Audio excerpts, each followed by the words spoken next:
Então, bom dia. Faça-me só o favor de dizer se está a chegar tudo bem com som e imagem, porque ontem houve problemas quando fiz o Deals on Wheels e não gostava que isto se repetisse hoje. Portanto, se me puderem ajudar e dizer se está tudo bem com som e imagem, particularmente com o som, que eu já percebi que com a imagem está tudo bem, faz favor, ponha um polegar para cima. Se não tiver a chegar tudo bem com som e imagem, por favor, ponha um polegar para baixo. Bem, o que é que nós temos hoje? Olha, temos uma semana pela frente que, como se costuma dizer, é o run-up para o Natal, mas, pelos vistos, a atualidade continua a incomodar-nos. E antes de irmos à agenda de hoje, deixe-me começar pelo período onde está a ordem do dia. E pelo período onde está a ordem do dia para quê? Para lembrar duas coisas. Olha, em primeiro lugar, manchete do Jornal Negócios de hoje, eu já lhe mostro a manchete, dê-me só aqui um minuto. Manchete do Jornal Negócios de hoje, uma análise muito interessante, que é: a economia portuguesa superou a crise 10 anos depois. Duas reflexões sobre isto. Primeiro, Sofia, obrigado, já percebi que está tudo bem com a imagem. Duas reflexões sobre isto. Em primeiro lugar, repara, foram precisos 10 anos para nós chegarmos ao nível pré-crise. E isto não nos deixa ficar bem. Deixa-me só fechar aqui o casaco, que está um frio do caraças, meu. Sair à rua com este nevoeiro, olha, agasalhe-se bem. Duas reflexões. Primeiro, foram precisos 10 anos para regressarmos ao nível anterior pré-crise. Isto não nos deixa ficar nada bem. Porquê? Porque outros países que passaram pelo mesmo, já percebeu, o mais importante deles é a Irlanda, recuperou o nível e passou esse nível em menos de 5 anos. E já não digo só o PIB, estou a falar da situação orçamental, tanto déficits orçamentais como dívida pública da República Irlandesa. Em segundo lugar, perceber o risco que isto representa. Ou seja, como já percebeu, 10 anos para regressar a um nível anterior deixa-nos a pensar sobre os riscos de políticas macroeconómicas mal pensadas, não é? Porque isto significa que, quando damos com os burrinhos na água, o problema é que não foi só o que nós fizemos mal, foi o que sequencialmente 78, 83 e 2011 já fizemos. Ora, costuma-se dizer em português popular, quem faz uma, quem faz duas, também faz três. Bom, nós já fizemos 3. Não é seguro que não façamos 4. E já percebeu, a propósito disso, porque é que o Governo está tão preocupado com as reivindicações sociais que têm acontecido nos últimos tempos, nomeadamente aquelas das corporações. Bom, mas como eu hei de analisar isto esta semana outra vez, o Governo só se pode queixar de si mesmo. Bem, voltemos à primeira preocupação sobre a história do PIB. Se nós levamos 10 anos para mudar, e outras pessoas que tiveram uma crise tão má como a nossa, que ficaram com o sistema bancário de rastos, que é o caso dos irlandeses, levaram menos de 5 anos, isto significa que nós estamos a fazer alguma coisa mal. O que é que estamos a fazer mal? Olha, a não correção dos problemas estruturais que nós temos. Pelo contrário, você vai descobrir mais dia menos dia, isto não tem nada de ideológico, percebe? Não tem nada de ideológico. Os fofinhos nunca vão admitir isto. Mas você, de espírito independente, a descobrir mais tarde ou mais cedo que o que este Governo fez foi agravar uma série de coisas, apenas. Nomeadamente, a situação estrutural das finanças públicas no que à despesa do Estado diz respeito. Mas devemos falar sobre isto um dia destes.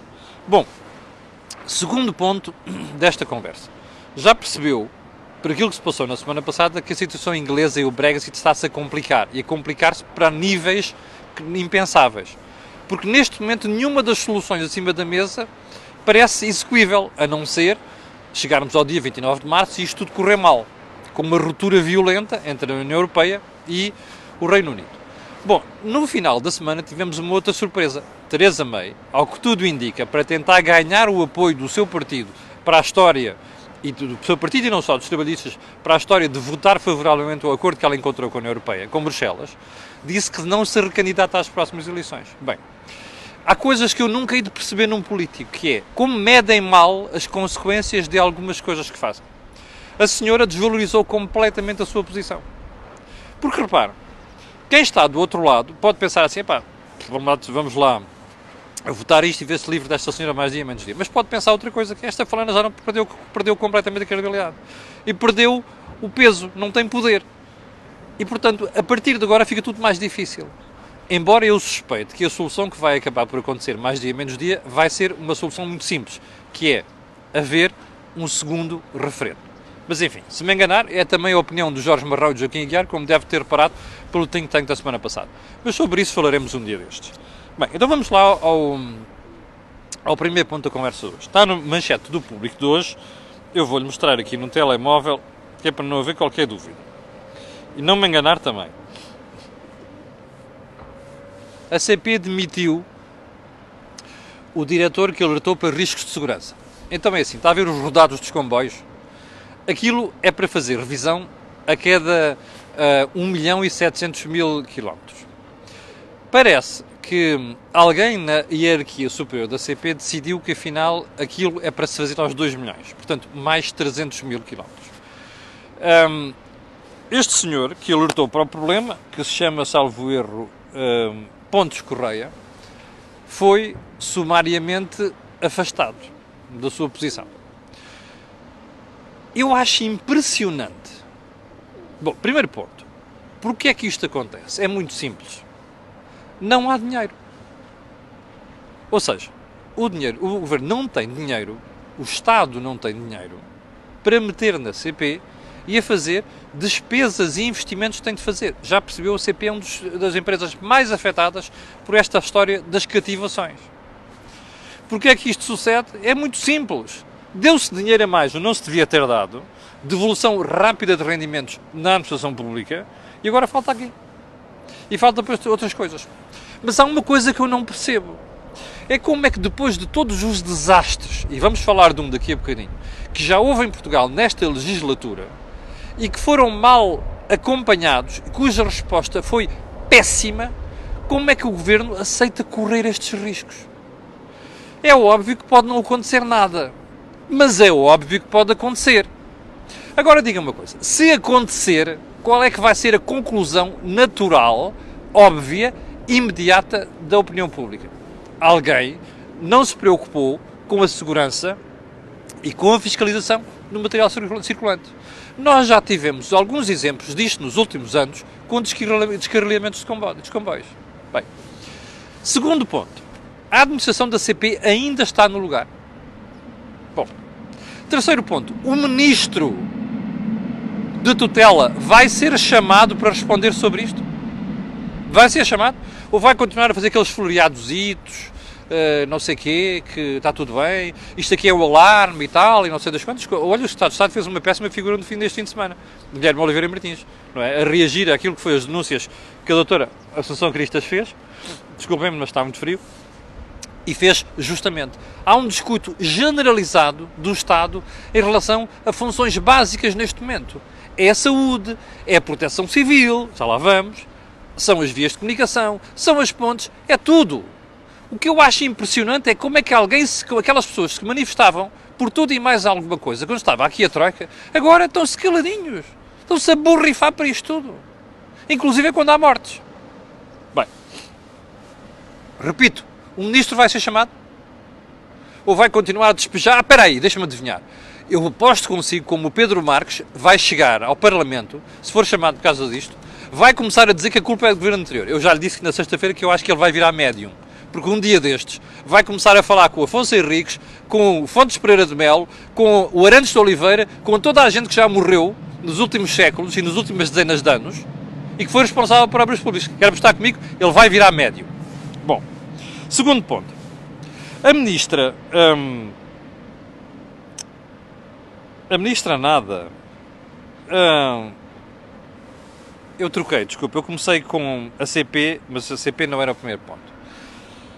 O primeiro ponto é muito simples. Pedrógão, Oliveira do Hospital e agora Valongo. Eu não falo do acidente de helicóptero. Isso é uma coisa que as autoridades vão ter que averiguar o que é que aconteceu. nós sabemos já, eu era para ter escrito isto no meu artigo do Jornal de Negócios de hoje, mas como ontem não havia certezas, ainda à hora que escrevi o artigo, não escrevi. Mas a esta hora, no nosso comentário matinal, já tenho tempo para analisar isto e, portanto, falar aqui. A história da investigação há de correr o seu caminho. Mas há uma coisa que à partida faz impressão a qualquer pessoa, mesmo que tenha um dedo de testa só. É como é que entre a ocorrência de um problema e a intervenção da Proteção Civil decorrem 2 longas horas. Não sabemos se as pessoas que morreram terão morrido por falta de ajuda ou a morte terá sido imediata e inevitável depois daquilo que aconteceu. Mas a pergunta é sempre a mesma. Repara uma coisa, qual é o denominador comum entre Pedrógão, Oliveira do Hospital, bom, já nem vou falar do resto que aconteceu nos últimos tempos, que houve outras coisas, e agora Valongo? É a Proteção Civil. Em todos estes casos houve falhas e houve falhas graves. A Proteção Civil, a estrutura da Proteção Civil está a funcionar mal, não é desde sempre, é desde a altura em que o atual Primeiro-Ministro nomeou para lá os seus boys, inclusive gente que não tinha competência para lá estar e que foi nomeada por ter pertencido à entourage de António Costa e de outras pessoas do aparelho do Partido Socialista. Isto é lamentável. E é lamentável que, passados estes casos todos, continuam as pessoas no lugar que continuam, não há processos, não há nada, pelo menos não há demissões, percebe? E como é que não há demissões depois de membros do governo, depois destas coisas sucederem? Você dirá, portanto estamos a ser injustos. Não estamos a ser injustos nada. Vou-lhe fazer uma pergunta. Quantos mais acidentes têm de acontecer, ok? Quantas mais descoordenações claras, inevitáveis e, sobretudo, que saltam à vista têm de acontecer nos próximos tempos para que alguém tome decisões nesta matéria? Porque alguma coisa aqui não está bem. Chamadas que se dizem que são feitas pelos CDOs que não se atendem, depois descoordenação entre Proteção Civil, Força Aérea, nave, isto é inacreditável. Convinha. Dá sempre jeito, o Primeiro-Ministro, como sabe, está fora do país. Dá sempre jeito de estar fora do país nestas alturas. Mas há uma coisa que desta vez eu julgo que vai ser inevitável, é escrutinar, tintim por tintim, o que é que foram as falhas que a Proteção Civil cometeu aqui. Bom, agora sim, vamos para o ponto 3. A Ministra Marta Temido não aprende, mas não aprende mesmo. Olha, primeiro começou, ela tem vários problemas, eu vou-lhe citar aqui uma série deles. Olha, ela fala demais. Tem sempre ali não pensa, está sempre a responder. Parece aquelas miúdas na turma, está a ver, aqueles tipo de pessoas na turma que um tipo diz qualquer coisa e está sempre ali a rebater porque tem sempre razão. Bom, ela fala demais. Número 1. Número 2, quis fazer um brilharete. Havia uma comissão, presidida pela doutora Maria de Belém Roseira, que estava a preparar uma alteração à Lei de Base da Saúde. A Lei de Base da Saúde é uma daquelas leis que tem que ser o mais geral possível e tem que ser, como eu disse aqui na sexta-feira, objeto de consensualização com a oposição. Ou seja, acordo do regime. Esta fulana chegou lá, pegou numa lei de 60 artigos, transformou logo em 20 e poucos. Depois pegou naquilo, mudou a redação daquela história. Podia fazer? Podia. Mas a lata e a arrogância com que ela respondeu, que foi, era só o que faltava, que se não fossem as teclas do governo que tivessem que modificar a lei. Pois é. O problema destas coisas é o eu quero, posso e mando. Esta senhora é um exemplo típico do eu quero, posso e mando.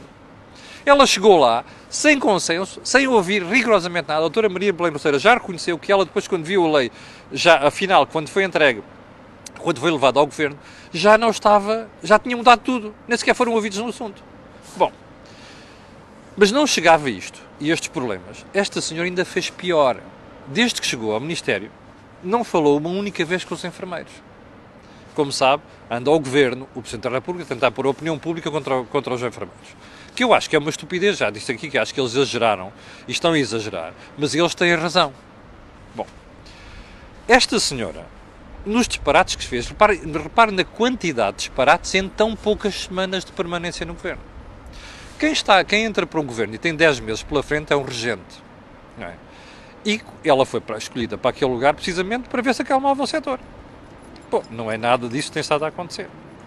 Bem, quer mais uma sessão de disparates. Bem, na semana em que vai ao Parlamento e é questionada sobre a PPP de Braga, diz assim, não, afinal os privados têm preços mais altos que o setor público. Ela estava lixada, desculpe uma expressão, porque ficou provado nos últimos meses que as PPPs custam menos ao contribuinte do que custam os hospitais do Sistema Nacional de Saúde, geridos pela parte pública. Estava lixada com isto. E como ela tem aquele complexo de esquerda, achou que cheguia lá, mandava uma piadinha e tal. Bom, como eu expliquei aqui, esqueceu-se de dizer às pessoas uma coisa muito simples. A gente propôs um preço muito feio à Melo Saúde e, portanto, eles não aceitaram gerir e continuar o Hospital de Braga. Esqueceu-se desse por maior. Bem, mas como se tudo isto não bastasse, bem, hostilizou completamente os operadores privados de saúde. Bem, moral da história, 800 pessoas em direto, muito obrigado pelo apoio à cor do dinheiro. Bem, o que é que aconteceu? Quando o Presidente da República soube disto, e mais uma série de notáveis, e pressionaram o Primeiro-Ministro. Resultado, esta menina chegou ao governo com o seu Oliveira e levou 2 bufetadas. Olha, vai lá pôr aí, não sei, deixa-me mudar aí uma série de coisas, porque isto aqui está demasiado empurrado para a esquerda, vê lá se protege a relação com os privados.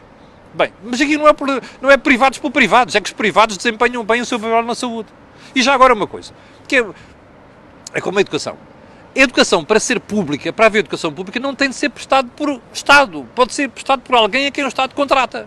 E a saúde a mesma coisa. O SNS não tem de ser garantido por um hospital público apenas. Pode ser garantido por um hospital privado com condicionamento, contrato, concessão, seja o que for, público, com o Estado.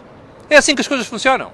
Esta senhora, pelos vistos, tem um complexo. A esquerda não percebe isto. Bom, levou 2 chapadas na reunião do Conselho de Ministros e depois levou mais. Porque, entretanto, aliás, que é o ponto aqui seguinte, comprou um conflito.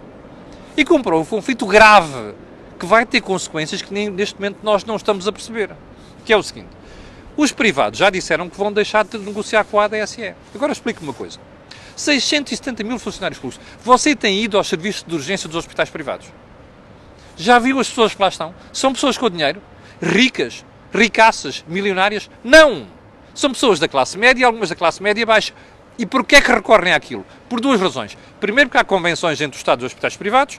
E, em segundo, as pessoas estão fartas de ir aos hospitais públicos e ver aquela porcaria, aquela pouca vergonha de consultas com 1 ano e meio, 2 anos de distância. Percebe? Mas as coisas estão limpas, as coisas funcionam. É essa a diferença. E, portanto, as pessoas vão aos hospitais privados por causa destas convenções. Agora imagine o que é se os hospitais privados abandonam a relação com a ADSE. Primeiro ponto. Chimbalau nas pessoas que vão precisar de saúde. Não é? Por isso é que eu digo que a senhora não pensa, não é? Esta senhora é tão rápida, às vezes... Melhor, lembra-se que aqui há uns anos chamava-se adiantado mental ao Ministro das Finanças? Esta senhora é uma adiantada mental também. Mas dá passos tão trôpegos que depois tropeça nela própria. Bom, vamos continuar a análise. Já agora a DSE. Se eu um dia descobrir que o meu serviço... Eu sei, a DSE é um seguro de saúde. É cada vez mais um seguro de saúde. Se eu descobrir que esse seguro de saúde não me proporciona uma série de serviços, eu deixo de pertencer a ele, mando-os dar uma volta. Então porquê é que estar a descontar? Não é? É este o raciocínio que tem que ser feito. Esta senhora não tem 2 dedos de testa. Esta senhora quis chegar lá, fazer um brilharete, provavelmente quer continuar a ser Ministra da Saúde depois na próxima legislatura, não é? Ganhando o PS. E portanto quis fazer um brilharete. Entusiasmar ali o Sr. Primeiro-Ministro, mas encontrar ali um apoio junto do Bloco de Esquerda e do PCP e tramou-se. Eu confesso que conheço muito poucos casos de ministros que em tão pouco tempo tenham feito tão mau trabalho e tenham-se entalado de maneira tão séria como esta senhora Marta Temido se entalou. E já agora, mais próximo de fim de semana, a doutora Marta Temido, ao referir-se outra vez às PPP, diz assim, não, afinal até produz bons resultados. Espera aí. Então a senhora tinha criticado as PPP no Parlamento, agora já vem admitir que afinal as coisas não são bem assim? Já viu como ela entrou em parafuso? Já viu como a sucessão de disparates que esta senhora cometeu em tão pouco tempo? Bom, e agora resta-me uma última pergunta, para perceber no meio disto tudo que é, o que é que levou o Sr. Primeiro-Ministro a nomear esta fulana para ministra? A sério, o que é que lhe passou pela cabeça? O que é que queria? Uma pessoa para pacificar a saúde? Pois, mas estas maluquices que a senhora anda a fazer servem para tudo menos para pacificar a saúde. Aliás, como eu lhe disse há bocadinho, repare na diferença. Eu tinha elogiado aqui na semana passada a doutora Ana Paula Vitorino, ministra do Mar. Para uma coisa, a doutora Ana Paula Vitorino, como chamou muito bem a atenção a bastonária dos enfermeiros, falou com os grevistas de Setúbal. Esta senhora recusa-se a falar com os enfermeiros. Eu não percebo isto. Onde é que está? Aliás, ela é a imagem do Primeiro-Ministro neste momento. É a arrogância do Governo. Vai correr mal. Garanto-lhe que vai correr mal. Eu acho que daqui até às eleições não há tempo para pôr a ministra na rua e arranjar outro. Mas uma coisa é certa. Ela, com os conflitos que está a arranjar e com os disparates que está a cometer, vai perder completamente a autoridade e a saúde vai ficar ainda pior nos próximos dias. Quer apostar comigo? Pronto. Fica a aposta feita. Bem. Já agora, eu vou deixar o último ponto, que é a história de Setúbal, para outra altura. Eu vou-lhe contar aqui um ou dois pormenores, mas só este último ponto. Por falar em agitação social, já percebeu que o país está a ficar em muito má situação. O Primeiro-Ministro está preocupadíssimo. Apesar daqueles sorrisos que ele exibe em público, está preocupadíssimo. Posso-lhe garantir, de fonte segura. E está preocupadíssimo porquê? Porque, de repente, o país radicalizou todo. As corporações atacaram. E mais, há uma história de coletes amarelos, que eu vou abordar amanhã. Começa a haver uma série de reações da sociedade que acontecem numa altura em que não dá jeito nenhum ao Governo, não é?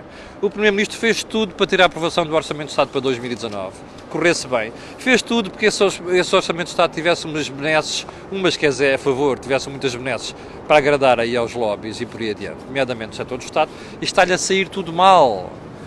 Sabe uma coisa? Eu acho que o Primeiro-Ministro, com a experiência que tem, devia saber uma coisa. Ninguém agradece de nada a ninguém. E, portanto, aquilo que foi as abébias que o Governo não vai dar às corporações, vai-lhe cair tudo em cima agora. E por isso é que ele está preocupado com esta contestação. Porque a maioria absoluta começa a aparecer por um canudo. Percebe? Mas sobre isto, ainda devemos voltar a falar. Cheguei ao final da conversa de hoje. Aproveito para lhe dizer que o think tank desta semana vai ter que ser antecipado, eu amanhã dar-lhe conta disso, e quanto a nós, voltaremos a ver-nos amanhã às 8 da manhã. Mesmo para o final, só me resta pedir-lhe um favor, colocar aí um gosto e fazer partida nas redes sociais, porque aquilo que você ouve aqui não ouve mais lado nenhum. Obrigado, com licença, e até amanhã às 8.